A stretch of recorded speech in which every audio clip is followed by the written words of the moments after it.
Découvrez l'histoire de ces inventions qui ont révolutionné notre quotidien. E égale M6, présenté par Mac Lesguy, dans un instant.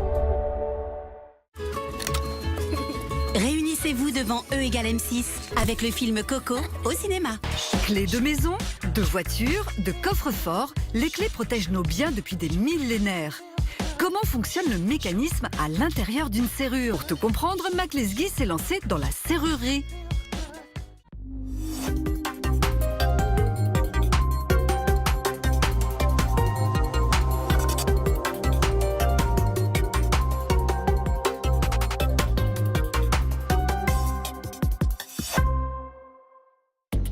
Bonsoir, qu'est-ce que nous avons dans la poche et que nous utilisons tous les jours sans vraiment connaître son fonctionnement? Réponse, une clé comme celle-ci.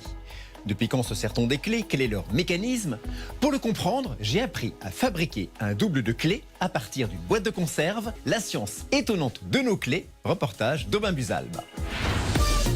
Nous les utilisons tous au quotidien, les clés. De la plus simple à la plus complexe, que se passe-t-il à l'intérieur d'une serrure lorsque nous actionnons la clé?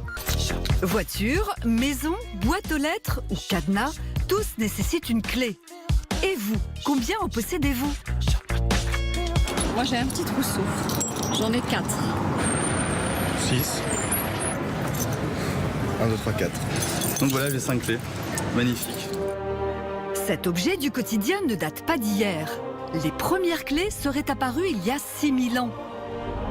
Mais c'est surtout à partir de la Renaissance qu'elles se généralisent. Avec la révolution industrielle, le système se perfectionne et la clé devient plus élaborée. Ce mécanisme, on le retrouve encore sur certaines de nos serrures. Mais aujourd'hui, la plupart de nos clés sont plates. Elles ont été inventées au milieu du 19e siècle et se sont généralisées à partir des années 50. Comment fonctionnent-elles? Pour le savoir, Mac Lesguy a rendez-vous avec Didier Correia, serrurier. Bonjour Didier. Bonjour Mac. Alors, faut vous m'expliquer comment marche une serrure. On prend une serrure classique. J'ai jamais compris comment ça marchait. Eh ben justement, j'ai une serrure, ce qui s'appelle réellement un cylindre. D'accord. Un cylindre est composé d'une partie fixe, le stator, et d'une partie mobile, le rotor, qui permet d'actionner la serrure.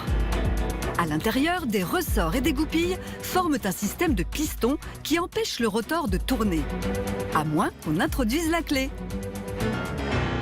Alors, donc, je rentre ma clé, que se passe-t-il? Qu'est-ce qui se passe? Donc les goupilles actives vont entrer dans les encoches de la clé. Tout à fait. Les goupilles passives vont être repoussées. Oui. Et ça va créer une ligne de césure. À ce moment-là, sont alignées à l'intérieur de mon rotor les goupilles actives et juste à l'extérieur de mon rotor les goupilles passives. Voilà. Et c'est à ce moment-là que rien ne s'oppose au déplacement. Par contre, si l'on introduit la mauvaise clé, donc avec les mauvaises encoches, les goupilles ne seront pas correctement alignées et la serrure restera bloquée. Ce qui compte, c'est donc la forme des dents de la clé. Ça veut dire que si, par exemple, je faisais une clé très fine, avec juste les encoches, elle pourrait bien repousser les goupilles. Oui. Ce serait pas un moyen de faire un double de clé facilement? Voilà. À partir de, par exemple, une boîte de conserve, une canette de soda, on peut refaire une clé. On essaie? Pourquoi pas? Allons-y. Oh, une boîte de conserve. Ah, c'est marron. Pour cela, il nous faut un couvercle de conserve, une bougie, un briquet, de l'adhésif, des ciseaux, une pince et un peu de concentration. N'est-ce pas, Mac? Je vais nettoyer le couvercle pendant que vous vous empifferez. Ok. Ok? Bon, c'est marron. Au travail, Mac doit utiliser la bougie pour marquer la clé avec du noir de fumée. Et voilà ma clé qui est bien noire. Puis on place un morceau d'adhésif dessus pour obtenir un calque parfait de la clé. Il n'y a plus qu'à le placer sur notre couvercle, puis à le découper minutieusement en suivant l'empreinte, avant d'ajuster le tout à l'aide d'une lime. Voilà. Pour moi, c'est parfait. Bah, ça n'a pas l'air mal, hein? À votre avis, la clé de Mac va-t-elle fonctionner?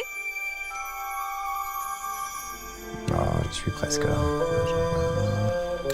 Voilà, bravo. Et ben voilà un double de clé fabriqué en 10 minutes. Bravo, franchement, je suis bluffé. Ah ben, c'est parce que j'ai un très bon professeur. Merci, c'est gentil. Merci beaucoup Didier. Si Mac a pu reproduire lui-même sa clé, c'est parce que sa forme était relativement simple. L'inconvénient, c'est que cette serrure peut être facilement crochetée, comme on le devine ici. Gare alors au cambriolage.